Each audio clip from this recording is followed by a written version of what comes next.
Listen. If you do not understand white supremacy, what it is, and how it works, everything else that you understand will only confuse you. Now sometimes people say, well, you mean everything that I understand will confuse me if I don't understand racism? Yes, because racism is the dominant political and religious motivating force among the people of the planet in all 9 areas of activity: economics, education, entertainment, labor, law, politics, religion, sex, and war. That covers just about everything that any person, minute by minute, might be doing or engaged in any time of day or night, anywhere on the planet. Now, the white supremacists, just like they do with, I make this comparison because, lots of people like their dogs, but their dog is still a dog. You might put your dog in a fur coat and walk it out into the winter snow, and that dog is wearing an expensive fur coat. Fur coat made for dogs. Some people may do that. Why? Because they really favor their dogs. I won't say like, but they have, they just say, I want a dog, and it's my dog, so I'm going to treat my dog with great comfort. It's the same way with some white supremacists. They'll say, I'm going to take my Negro and put him in the finest clothes you ever want to see. I'm going to dress him up, and I'm going to, in fact, I'm going to have a show of several of my favorite black people. And I'm going to have them go around in a circle, and show off all their diamonds and their tattoos and their hairdos and all of this.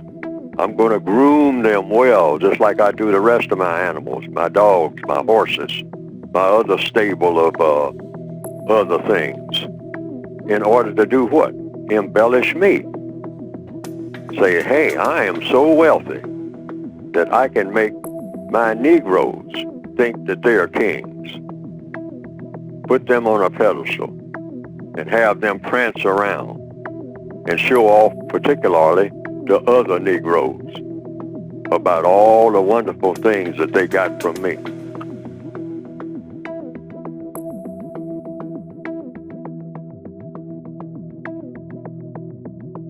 Racism itself is an insane proposition.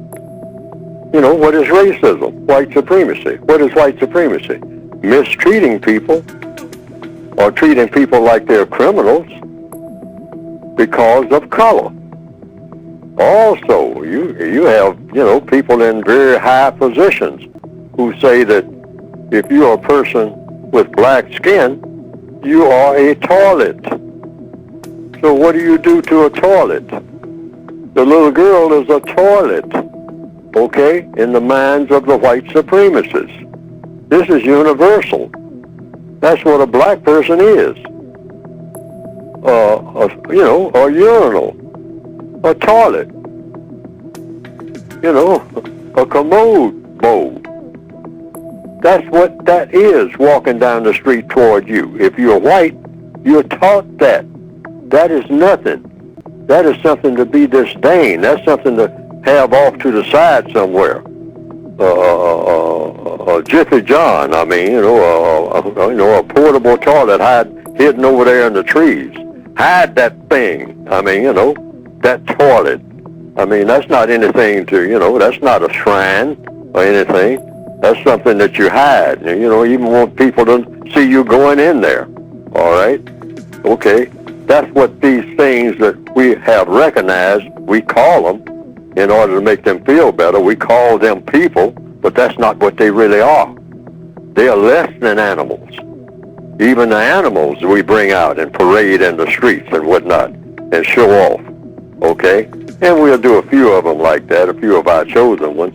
But basically, when you're looking at a black person, you are looking at a commode. Walking down the street, that's what that is. And what do you do to a commode? You treat it like it's a commode. End of story. See, black people have to see themselves the way that the white supremacists see us every day when they pass us on the street. Here comes a toilet. That's what that is, a walking toilet. And if I have to relieve myself, that's the thing that I'm going to do it in. Wow. Whew. In those situations, what can we, or what do we learn, from that, or how are we supposed to interpret that? Interpret it just the way I saw it. I said it. See, when I walk down the street, I think that that's what they're thinking. Okay?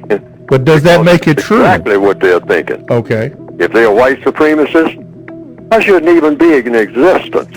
I'm just something that you tolerate in existence. I shouldn't even exist. I shouldn't be walking down the street taking up the sidewalk. That's why sometimes they almost walk right into you. I mean, move. My goodness. I'm a white person. Get out of my way. You're not supposed to be on this planet, Negro. What are you doing breathing? Where'd you come from? Who created you? Who would have the nerve to create something like you? I mean, who would make that kind of mistake? You're nothing but a walking mistake. My God, deliver me. But since you're here, I'll put up with you. But I ain't going to put up with you very much. That's it. That's the whole philosophy in the mind of a white supremacist. If we don't understand that, then we don't understand the world that we're in.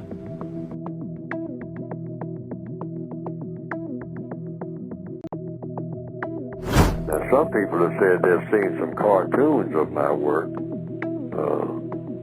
on the internet that have been presented, and that it pretty well embellishes what I have been trying to say in my textbooks. And to the extent that it does that, well, that has been, from what I understand, some people reported to me, a plus. Because they didn't understand what I had written very well, but when they saw those cartoons that just repeated what I was saying and attaching my name to it, and came right out of the book, the material did, they say that they better understood it. And I can understand that because people are kind of visual, particularly in the year 2021 now, more visual than ever.